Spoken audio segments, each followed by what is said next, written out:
Bismillahirrahmanirrahim. Assalamualaikum warahmatullahi wabarakatuh. Selamat pagi teman-teman. Kita kembali berjumpa di podcast pagi titik balik perubahan. Kita masih akan tetap membersamai Mbak Siti. Mbak Siti. Halo, assalamualaikum. Waalaikumsalam. Waalaikumsalam warahmatullahi. Kita awali doa bersama dulu ya. Semoga apa yang kita dapat nanti bisa jadi manfaat. Doa silakan. Halo.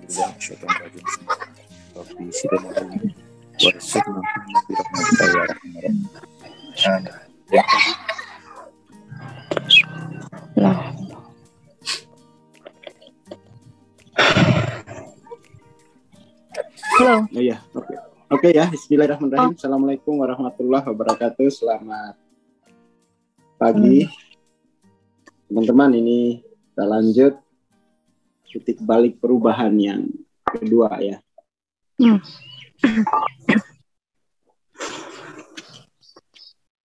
Jadi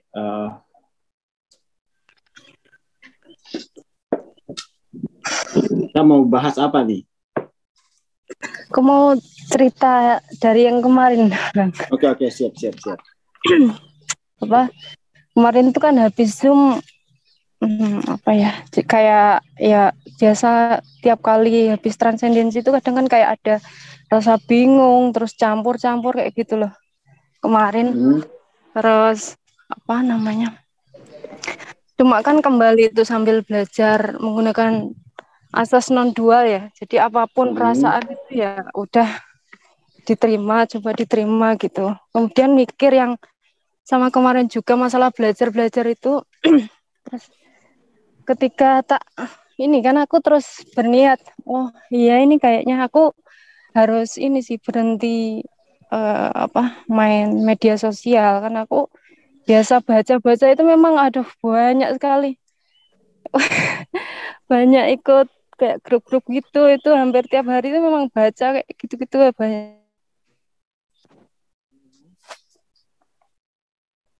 kan. Terus aku niat udah book dan lain-lain.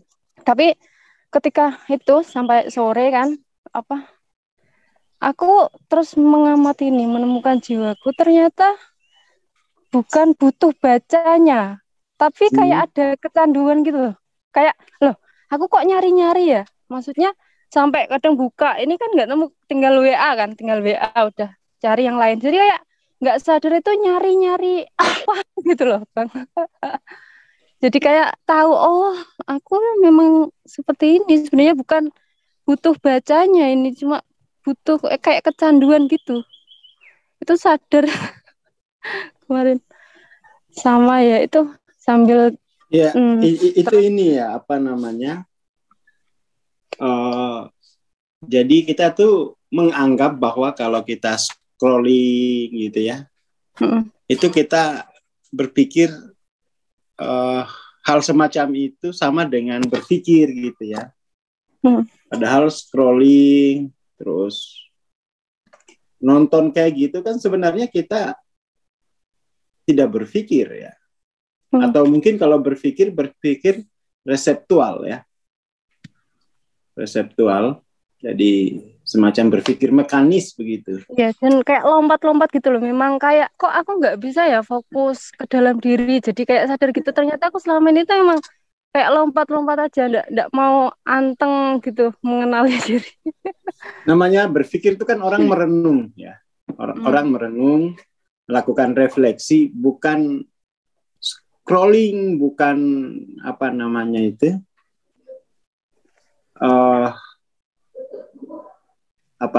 kalau explore ya, bukan browsing gitu. Nah, orang sekarang itu memahami browsing itu sebagai berpikir, ya kan. Lalu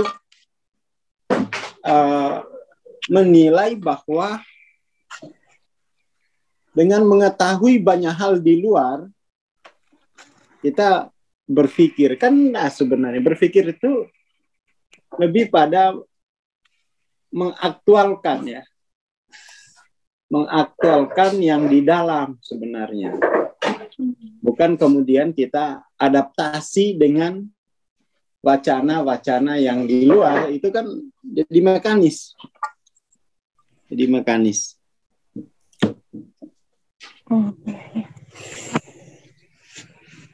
Jadi berpikir apa ya, salah satu wacana baru di ruang media sosial itu, orang itu tidak bisa lagi atau tidak punya kemampuan lagi untuk mengalami dirinya kecuali dengan bantuan screen gitu ya.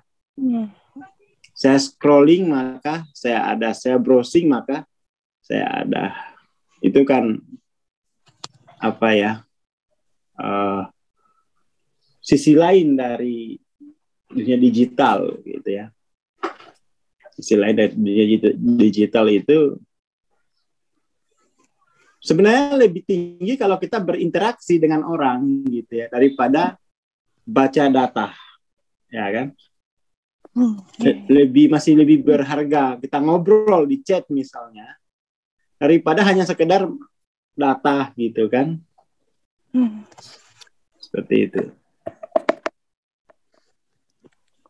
Jadi yang perlu mungkin dibenahi ya, itu bagaimana mengaktualkan diri itu, mengaktualkan potensi diri ke dalam ruang. Itu baru berpikir gitu, bukan kemudian misalnya kita browsing ya. Browsing itu apa namanya, mekanis, hal yang mekanis. Dan apa sih yang kita tahu kan hanya dunia luar, ya kan? Iya. Padahal namanya berpikir itu kita lakukan refleksi dari dalam keluar, bukan dari luar lalu dibawa ke dalam lalu jadi wacana. Itu kan hanya adaptif sosial aja kan ya. Jadi sekarang itu orang lebih mudah adaptif karena scrolling itu. Karena browsing lalu kemudian kita jadi tahu segala hal, terus apa gunanya? Toh hanya jadi gugon aja gitu ya, hanya jadi omongan saja. Tidak menambah konteks kesubjekan kita. Hanya tahu wacana di luar, di dunia lagi ada ini, what next? What next? Kita kan hanya mengikuti wacana saja, hanya apa ya, ibaratnya itu hanya numpang di situ saja. Kita hanya intinya sih gitu, kebutuhan orang sekarang itu ingin tahu segala hal tentang yang di luar, tapi tidak pernah dia mengevolusikan ya konteks kesayaannya itu. Jadi dia merasa kalau tahu informasi itu dirinya berubah. Enggak. Tahu informasi itu tidak serta-merta mengubah diri kita. Maksudnya itu tidak mengevolusikan jiwa kita gitu ya. Justru harus dilepas informasi itu. Harus dilepas, lalu kemudian kita harus menemukan kesalahan. Nah ini yang paling penting ya. Dalam spiritualitas itu kita kebenaran itu tumbuh dari dalam, tidak dengan disugestikan dari luar. Dan kebenaran itu tersadari kalau kita terlebih dulu menyadari kesalahan. Nah ini yang paling kayak bertolak belakang. Selama ini kita menerima doktrin itu, kebenaran itu datang dari luar tuh. Iya. Ya kan? Datang dari medsos. Padahal enggak. Kebenaran itu selalu dari dalam. Nah, untuk yang di dalam ini terkenali, itu tinggal kemudian kita perlu menyadari kesalahan gitu ya.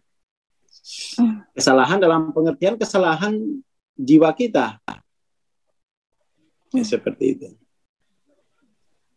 Jadi ini kecenderungan di dunia digital itu, orang tidak punya lagi kemampuan untuk menemukan kesalahan dalam diri karena sibuk browsing, scrolling di media sosial. Kecenderungan baru, habis waktu itu untuk scrolling, browsing. Padahal itu kan sebenarnya lebih apa ya, manipulatif. Kita merasa kita telah berpikir kalau sudah scrolling gitu. Kita merasa telah berpikir kalau sudah browsing, ya kan? Seperti itu. Padahal kan yang kita pelajari di luar itu hanya gaya bahasa itu. Hanya sebuah gaya bahasa, ya. Tidak lebih. Jadi matematika itu gaya bahasa saja, bukan ilmu sebenarnya. Dia hanya gaya bahasa. Membahasakan apa? Membahasakan diri kita. Lah kita sibuk ngumpulin gaya bahasanya, konteks kediriannya itu tidak dikenali. Itu apa? Evolusi spiritual jadi lambat.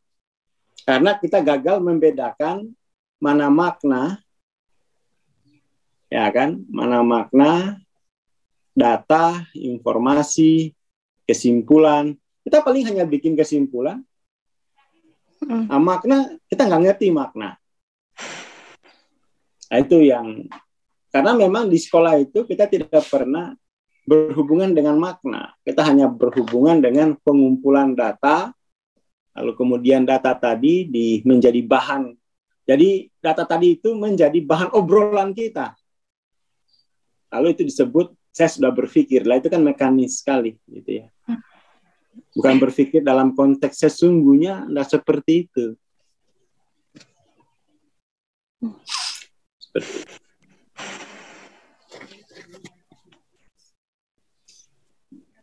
Jadi, tapi itu ini ya, apa namanya, jangan dijadikan kemudian aturan baru ya. Yang diobrolin barusan itu jangan jadiin aturan gitu. Jangan sampai jiwanya belum sampai di situ udah apa namanya ya, bukan kewajiban jiwanya tapi sudah diwajibkan, kan repot. Dia mengerjakan yang bukan kewajiban jiwanya. Nah itu kalau explore gitu ya, bukan kewajiban jiwanya dia ngerjakan. Bahas Kim Jong Un lah, opo bahas Kim Jong Un. Ya kan. Ya itu paling-paling itu apa ya, media sosial ini itu membuat jiwa itu banyak membahas yang bukan kewajiban jiwanya. Akhirnya kan jatuhnya hanya menghibur ya, hiburan aslinya itu kan. Ini kan apa, media sosial itu kan kita mesti menempatkannya sebagai hiburan. Bukan sebagai satu-satunya cara menghabiskan waktu di situ kan. Seperti itu. Lagi pula di media sosial itu kan kehadiran tubuh kita itu kan tidak semua hanya diwakilkan oleh klik ya, oleh jari kita. Nanti lama-lama itu kita kehilangan kepekaan pada tubuh kita. Karena kita merasa sudah terwakili oleh jempol misalnya. Jadi justru kita masuk dalam realitas dua dimensi ya. Saya sendiri sekarang sudah mulai mengurangi handphone itu, kadang saya tidak bawa-bawa lagi, kecuali hanya sekedar mendengarkan lagu, mau saya scrolling apa gitu ya. Saya mau nyari apa. Toko-toko yang saya ikuti, saya beli aja bukunya. Ya kan? Saya beli bukunya. Memang kita merasa di medsos itu lebih enteng kita menerima informasi ya, karena memang di situ tidak ada pikiran sebenarnya. Di medsos itu tidak ada pikiran, yang ada itu kebiasaan mekanis. Seperti itu. Tidak ada juga perenungan karena kita berpindah-pindah tuh kan, dari satu isu ke isu yang lain. Dan itu yang mendrive itu interest. Pengalaman emosional yang mendrive sebenarnya. Bukan hasil refleksi ya, tapi dorongan emosional. Dorongan emosional. Jadi sebenarnya juga nggak harus hapus semua ya grup-grupnya. Iya. Seperti itu, nggak harus.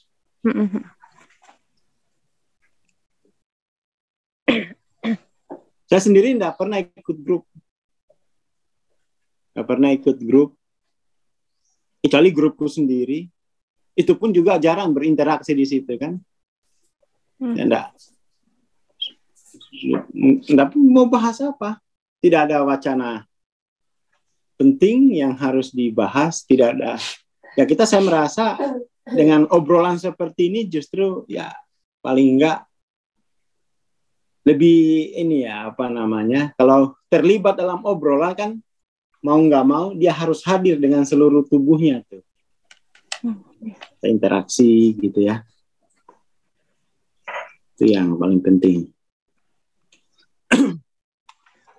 Jadi untuk teman-teman fokusnya pada laksanakan saja kewajiban jiwa. Yang belum jadi kewajibannya jangan dipikirin. Itu kan menyiksa diri namanya. Ikut mikirin postur APBN, utang di warung aja belum lunas. Dan mikirin postur APBN, memang Sri Mulyani. Kalau di spiritual itu kita tidak boleh berpikir yang bukan merupakan kewajiban jiwa kita. Ya kan? Sesuaikan saja, kewajiban jiwanya di sini ya sudah, itu aja yang diaktualkan. Pelajari sesuai dengan kewajiban jiwanya.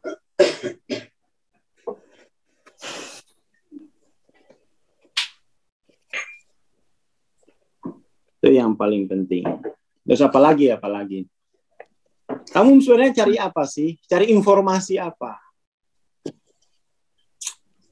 Jadi seperti semalam yang dibahas, segala bentuk kecanduan itu lahir dari kekosongan jiwa ya.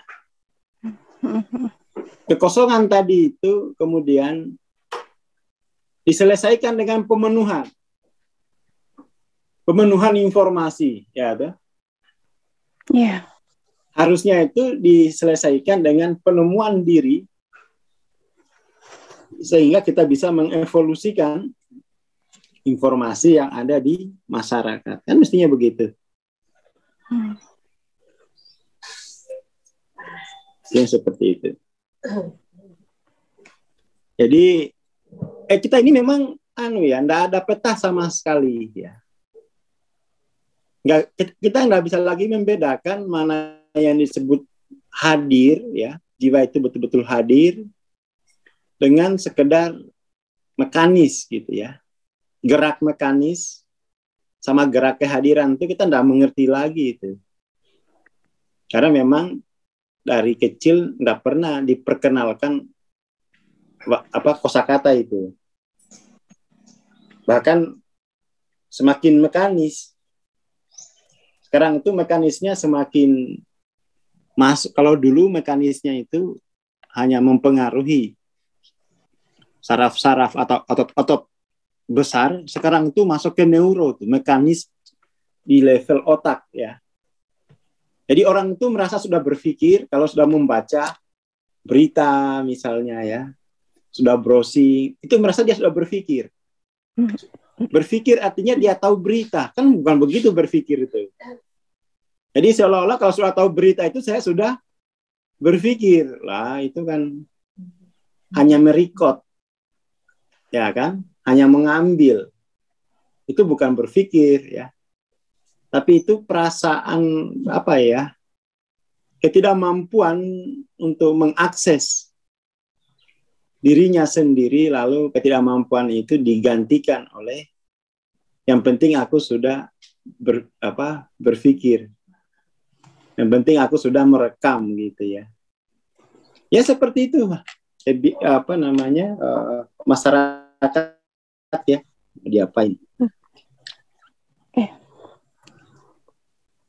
Jadi gerak hadir itu sudah tidak dikenali lagi. Gerak mekanis, lalu dengan era digital ini kan layar itu bisa kita pindah-pindah itu dari Singapura mau ke Hong Kong, ya kan. Jadi yang berpindah-pindah itu sebenarnya layarnya, bukan bukan jiwanya, kan screen-nya kan yang berpindah, ya kan, informasi di screen. Tapi kita merasa kita yang berpindah, gitu ya.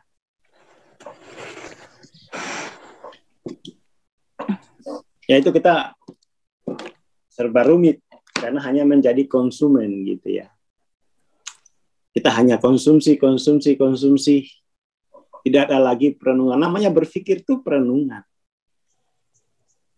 Perenungan dari dalam, ya kan. Lalu untuk diaktualkan mengambil gaya bahasa. Sekarang itu tidak ada perenungan.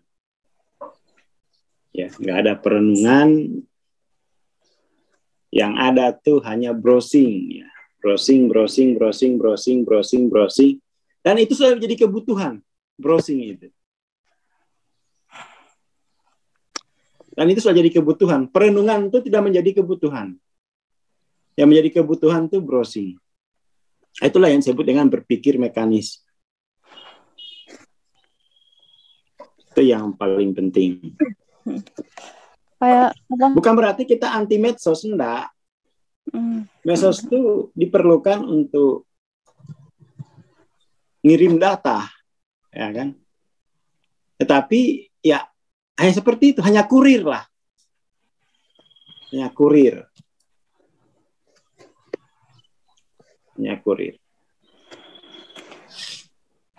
Saya hampir nggak ada berita yang saya baca. Berita apa sih?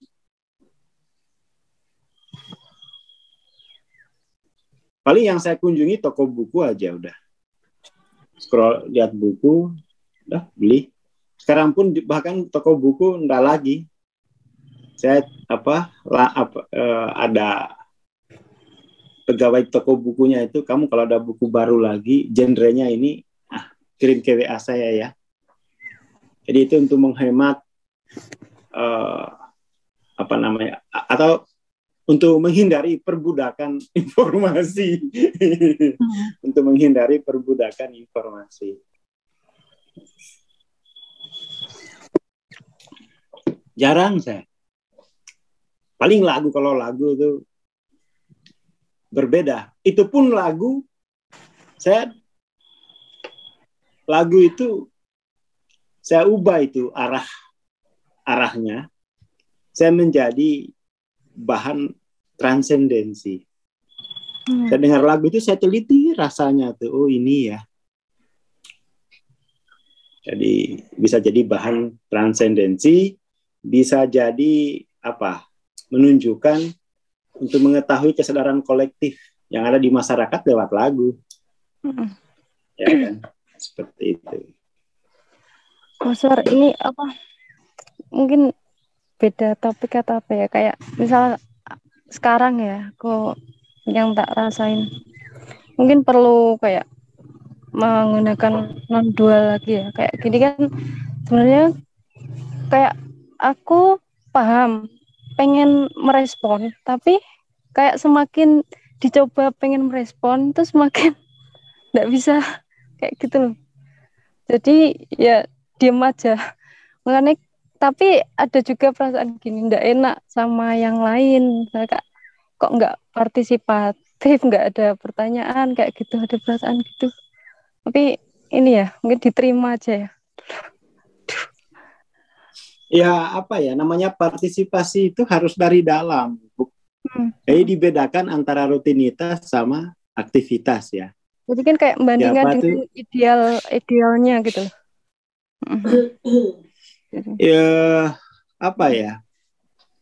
Kamu kalau Eric Fromm tuh membedakan mana aktivitas, mana rutinitas. Aktivitas itu betul-betul jiwa itu hadir, itu aktivitas. Kalau rutinitas itu sudah program mekanis, tanpa kesadaran ya. Itu kan istilahnya banal ya, tanpa pikiran. Tanpa pikiran tuh. Itu fenomena baru ya, fenomena terhadap informasi. Dulu nggak berpikir karena tidak ada data. Sekarang itu nggak berpikir karena tenggelam dalam data. Merasa kalau udah punya data itu udah berpikir gitu. Itu jadi banal. jawabannya benar. Yang penting sebenarnya itu gini loh. Kamu harus sadari, pokoknya itu jebakannya orang belajar itu, yang saya alami dulu, kamu mau evolusi atau mau membangun sains, mau developing. Itu kamu harus bisa putuskan satu dulu. Iya. Jadi pada satu waktu saya bahkan tidak terkoneksi dengan apapun. Mungkin 3 bulan sekali baru saya buka email gitu. Karena memang waktunya untuk evolusi. Sepenuhnya saya hadir bersama guru itu, saya hadir aja. Habis sama guru tidur, begitu terus. Setelah itu baru setiap hari saya ke perpustakaan ngumpulin buku. Untuk apa? Developing. Nah, kalau kamu tidak bisa membedakan 2 kegiatan jiwa itu, wah itu habis itu. Akhirnya nanti bosan sendiri. Nggak jadi. Evolusi nggak jadi. Developingnya nggak jadi. Gitu ya. Akhirnya kembali lagi ke pangkalan awal. Nggak jadi apa-apa. Itu yang paling penting. Kalau mau evolusi. Kalau mau developing, tapi nggak evolusi, itu nggak developing, itu kamu hanya menjiblak. Apa namanya itu, kalau skripsi itu apa? Plagiasi saja. Ya kan, plagiasi. Mau evolusi atau mau mengembangkan ilmu. Ya toh? Mau evolusi atau mau mengembangkan ilmu. Itu 2 hal yang berbeda ya. 2 hal yang berbeda. Sebenarnya orang sekolah kita dari TK sampai SD, tujuannya satu tuh, untuk mengembangkan ilmu. Nggak ada kepentingannya dengan evolusi, nggak ada sama sekali. Kita dipersiapkan untuk mengembangkan ilmu. Akhirnya kan banyak yang nggak bisa kan. Yang jadi ilmuwan berapa sih yang sekolah? Yang jadi ilmuwan berapa? Hampir nggak ada teman-teman saya yang jadi ilmuwan. Dari SD sampai SMA itu nggak ada. Nggak ada. Jadi itu kita mesti sampaikan ini ke Mas Menteri. Ini kamu bikin kurikulum buat memajukan sains atau memajukan manusia nih? Mengevolusikan jiwa. Hasitanya, jangan-jangan Pak Menteri tidak punya konsep itu juga. Wah, kacau. Nanti memajukan teknologi demi manusia. Sejak kapan manusia dipandu oleh teknologi? Bukankah dia harus mengevolusikan gitu ya? Itu pertanyaan-pertanyaan penting yang ada di masyarakat kita ya. Ya sendiri itu, ini sebenarnya mereka ngapain sih? Ternyata itu saya lihat, ini memajukan ilmu pengetahuan. Terus setelah ilmu pengetahuan maju, ujungnya apa? Untuk manusia, kenapa tidak dari awal memajukan manusianya dengan mengevolusikan jiwanya? Kenapa harus mutar? Akhirnya sekarang itu ada istilah, mari gunakan ilmu pengetahuan untuk manusia, bukan ilmu pengetahuan untuk ilmu pengetahuan. Lalu kemudian ilmu pengetahuan itu membantu manusia lewat teknologi. Jadi salah satu sumbangan ilmu pengetahuan itu dia menghasilkan teknologi deh. Tapi akhirnya kan kita juga melihat, pada akhirnya manusia menjadi lemah di hadapan teknologi. Apa itu sumbangannya gitu kan? Kan bukan. Nah, itu persoalan ya. Rangga sekolah mau dijadiin staf khusus. Tapi pertanyaan yang paling penting itu. Ya kan? Nah, dan kita juga belum clear tuh. Belum clear mengambil jalan. Saya ini sebenarnya untuk mau apa gitu kan. Mau mengevolusikan jiwa atau mau memajukan ilmu pengetahuan. Itu yang paling penting. Jadi Mbak Siti, ya kalau saya sih fokus saja dulu, evolusikan jiwa, gitu ya. Fokus evolusikan jiwa. Dan itu kalau fokus evolusikan jiwa itu memang nggak bisa, maksudnya itu harus ada gurunya, harus ada mentornya, nggak bisa sendiri gitu. Makanya obrolan seperti ini itu bisa menjadi titik balik.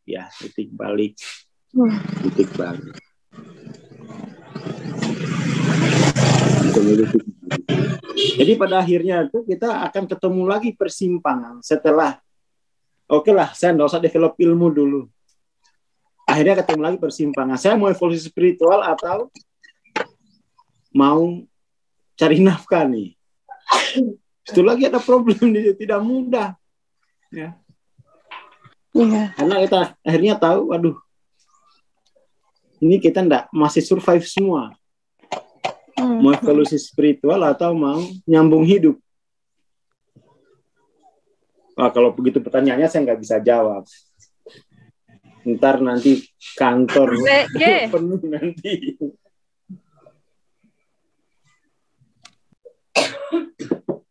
Saya dulu beruntung tuh mendapatkan pertanyaan seperti itu di usia masih 18. Akhirnya saya evolusi aja deh. Sekolahnya enggak usah. Nanti kan bisa itu.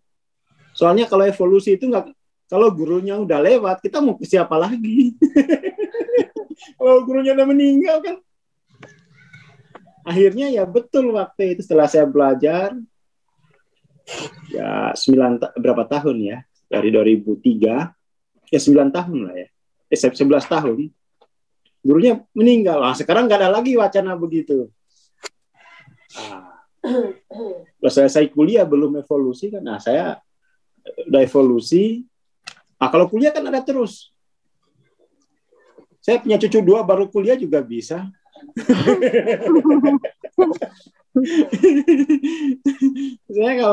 Saya berpikir dulu tuh, ya saya dihadapkan dengan simpang 3 lah ya.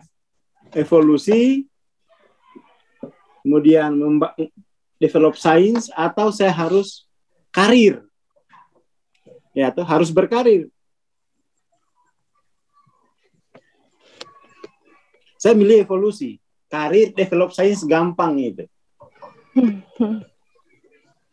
Saya dulu karir itu udah, saya enggak. Milih evolusi. Kan simpang 3, kita kan hanya itu tuh. Biasanya masyarakat nggak usah pintar-pintar sekolahnya, yang penting kamu kerja, punya istri, punya anak, ya kan? Itu kan cita-cita masyarakat, cita-cita orang tua mungkin ya. Nggak usah ada urusan dengan develop science. Nanti kamu tua di laboratorium. Saya nggak mau punya anak yang rambutnya kayak kesetrum seperti Albert Einstein.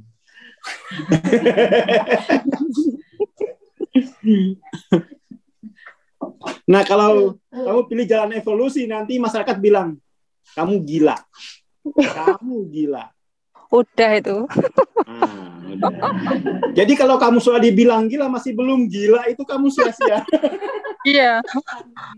Tanggung. Kalau masyarakat udah bilang gila, teruskan. Ibuku terus itu.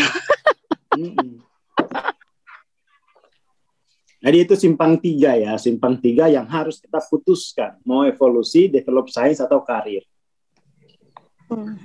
Bagi godaannya kalau anak-anak yang berasal dari keluarga kekurangan, miskin dan menengah, pasti milih karir.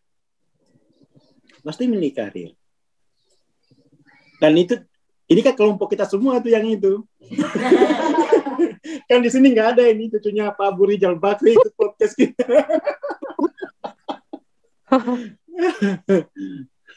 Kan nggak ada nih ya.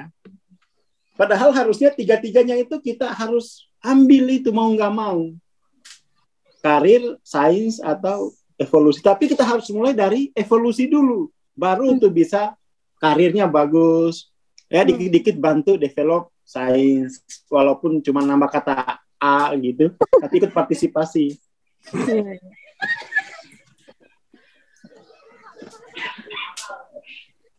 Nah, jadi akhirnya kalau apalagi sudah umur 40 dihadapkan di persimpangan begini, wah repot ini. Nah, rambut udah putih, dihadapkan di persimpangan 3 harus memilih jalan, ya toh? Nah, saya dulu beruntung, pas di persimpangan itu memang nggak punya uang. Memang nggak ada uang lagi, memang karirnya nggak ada yang nawarin yang oke lah.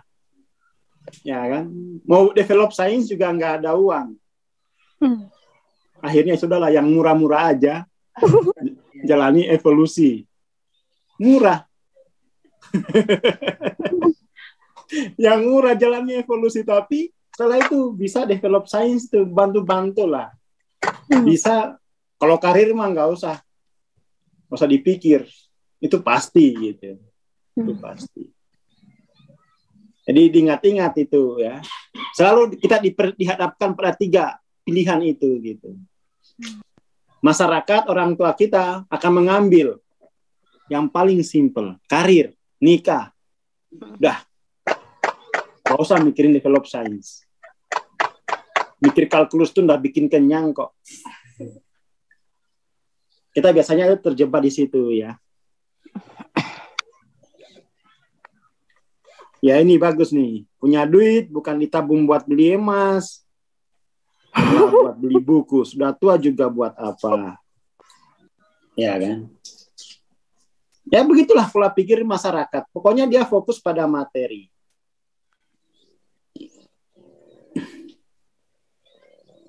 Nah, punya duit bukan buat bayar kontrakan, malah pakai bayar MTLOC.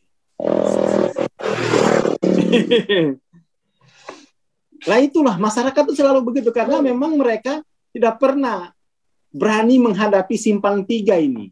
Tidak pernah berani. Tidak pernah berani menghadapi simpang 3, suruh milih dengan segala konsekuensinya. Nggak berani. Nggak usahlah, ikut aja yang sudah. Ya kan?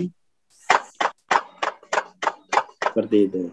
Padahal kalau dia tidak evolusi, nggak bisa berkarir, apalagi develop science.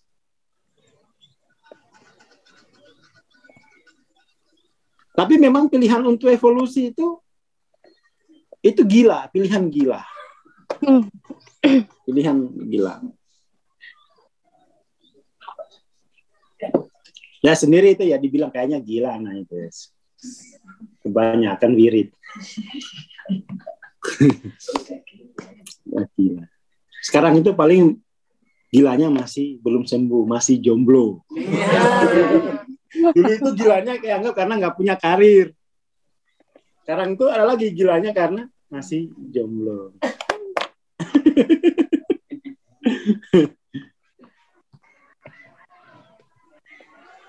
Ya itu ini ya harus diputuskan sendiri dan dijalani gitu. Cepat-cepat evolusi lalu develop sains boleh. Kayak buku saya banyak itu tak tulisin gitu ya. Terus ya kalau karir ya datang sendiri ya. Pasti punya peran sosial. Pasti punya peran sosial. Apalagi? Berarti kita semua orang gila, iya, sama-sama orang gila. Kemarin tuh aku baru dikatain gitu, enggak dikatain sih, cuma gini. Intinya jangan buku terus, apa namanya kumpul-kumpul sama orang-orang itu biar jalannya terang gitu. Sama ibuku. Dia ya memang begitu. Inilah dianggap sesat dan berada dalam kegelapan lah intinya kayak apa ya ngenes gitu loh. Iya, iya. Ya seperti itulah keadaan kita tuh. Jadi seperti kata Hawking tuh, masyarakat itu selalu mendorong kita ingin mengumpulkan materi sebanyak-banyaknya. Sementara evolusi itu disuruh tinggalin dulu. Disuruh tinggalin. Nah, itu memang simpang tiga benar itu. Iya. Simpang tiga benar. Dan tidak mudah untuk memutuskan.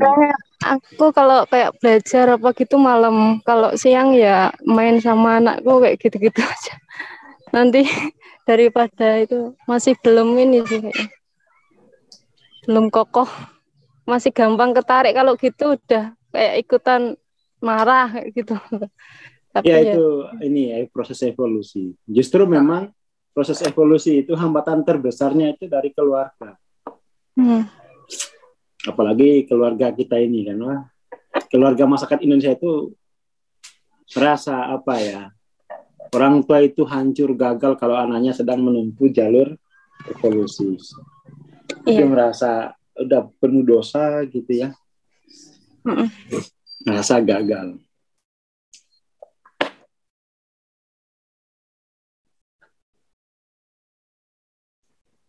Ya itu justru tantangan terberatnya di masyarakat kita, tidak ada budaya pencerahan. Yang ada budaya perceraian.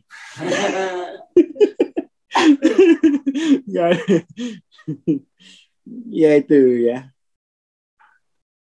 Nggak ada budaya pencerahan tuh, nggak ada.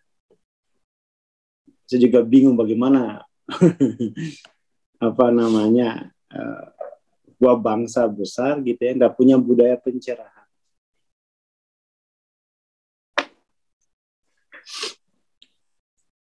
Oke lah, itu dulu ya. Pokoknya kamu pilih simpang tigamu.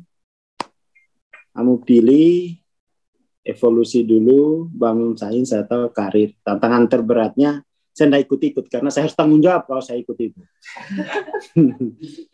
Nah, saya harus tanggung jawab. Dan itu berat memang, karena keluarga ikut campur di situ. Apalagi perempuan, waduh. Ingat umur. Ya kan? Oke lah, itu dulu. Selamat pagi, Assalamualaikum warahmatullahi wabarakatuh. Waalaikumsalam warahmatullahi wabarakatuh. Terima kasih Bang Aswar, terima kasih teman-teman, terima kasih Mbak Siti. Kita jumpa besok insya Allah. Wassalamualaikum warahmatullahi wabarakatuh.